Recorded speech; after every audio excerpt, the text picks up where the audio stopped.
Up in the club, chopper in my backpack. She danced, did TikToks. Me and her, that was our thing. Amber Freeman still finds it hard to put into words what happened on January 16th. My daughter did not deserve this. She was going to...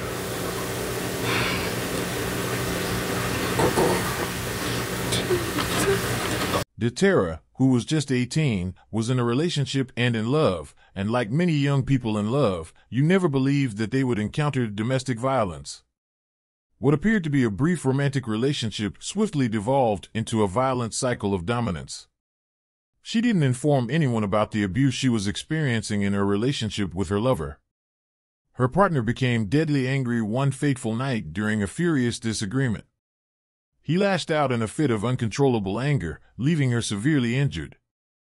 Instead of helping her, he fled, leaving her alone and defenseless. By the time help arrived, it was too late. Johnson had succumbed to her injuries. Her tragic death became a devastating reminder of the dangers of domestic violence and the importance of recognizing the signs before it's too late. Before we begin this video, we would like to express our deepest sympathies to the family and friends who were severely affected by this horrible crime.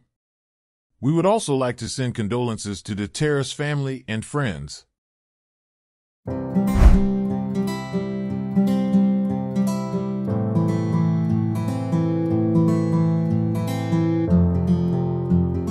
Today's case takes us to Beech Grove. Beech Grove is a small city located in Marion County, Indiana, just southeast of Indianapolis. The city has a population of around 15,000 residents. Beech Grove is known for its connection to the railroad industry, particularly the Amtrak Beech Grove shops, one of the largest rail repair facilities in the U.S. Let's just admire this sun on my face. Don't mind that, people. Somehow always gotta be in a motherfucking way. But big. Oh. Known as Baby D, Tara Johnson was born on February 25, 2003. She was a native of Indianapolis, Indiana. Tara was a young, intelligent woman with a bright future. She was usually friendly and had a lovely grin. Johnson enjoyed conversing with her mother. She was a lovely young woman who seemed content. Tara had a nice demeanor among everyone. Her goal was to attend Marion University to study science and biology. She had graduated from Beech Grove High School a semester ahead of schedule. In the 4,000 block of Creek Way, she moved into her first apartment at Stone Lake Apartments on her own. Tara was thrilled with her new residence and looked forward to what was ahead. But unfortunately, Tara Johnson would lose her life just a month after staying into her apartment. On January 16, 2022, at around 1:30 a.m., authorities received a call regarding a gunshot victim at 4128 Creek Way. Tara Johnson was found by the officers at that location. After being shot, she was thought to be dead. Officers discovered Johnson at her apartment in the 4,000 block of Creek Way, seemingly wounded from a gunshot wound. After being taken to the hospital, she passed just a few hours later. Johnson's relatives reported that a male voice could be heard on the call that was made from her cell phone at 1:30 in the morning. Additionally, they added that the caller did not provide an address, and that before discovering her death, police searched every house in an attempt to locate a crime scene. The door to her apartment was left open. There was no sign of her car or phone. Johnson was tragically shot on Sunday, January 16th, according to police, by her boyfriend Anthony York, 20. Following Johnson's passing, someone shared Facebook messages from her account and set up an unofficial GoFundMe page. In accordance to the affidavit, the police used the suspect's brother's jail phone calls to track York down to Arizona. According to court documents, York blamed a man wearing a mask and even denied killing Johnson after being taken into custody. York stopped speaking when questioned why the security footage from the site and his version of events didn't match. In relation to the death of 18-year-old Tara Johnson, Anthony York was initially charged with murder and carrying a firearm without a permit. We're not going to even give people a chance to forget about this.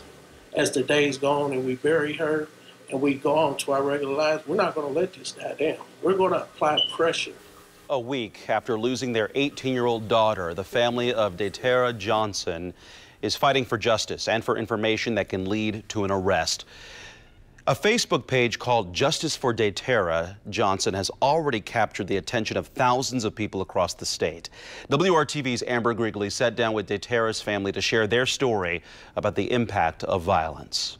Walk up in the club, chopper in my backpack. She danced, did TikToks. Me and her, that was our thing. Amber Freeman still finds it hard to put into words what happened on January 16th. My daughter did not deserve this. She was going to...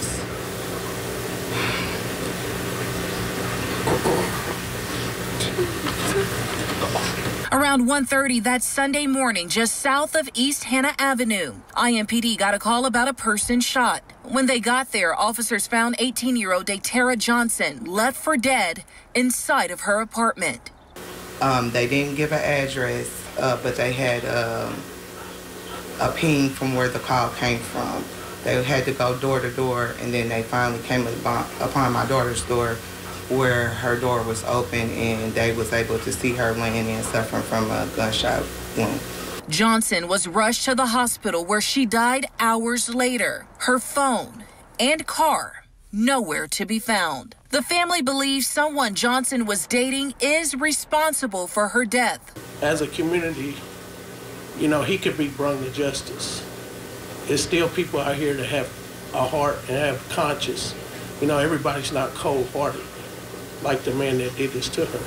Adding to the family's heartbreak, days after Johnson died, a fake GoFundMe account started circulating, raising thousands of dollars. And someone who had access to her Facebook account was sharing messages to her family and friends. Everybody was sharing it to shut it down and report it. And then maybe an hour after that, it was another post on her Facebook saying that I'm okay, I'm in heaven now. The family has reached out to investigators about those posts. Meanwhile, they've started their own Facebook page, Justice for Tara Johnson, in their search for answers. Working for you, I'm Amber Grigley, WRTV. Well, the family says the person who created the GoFundMe got nearly close to $9,000.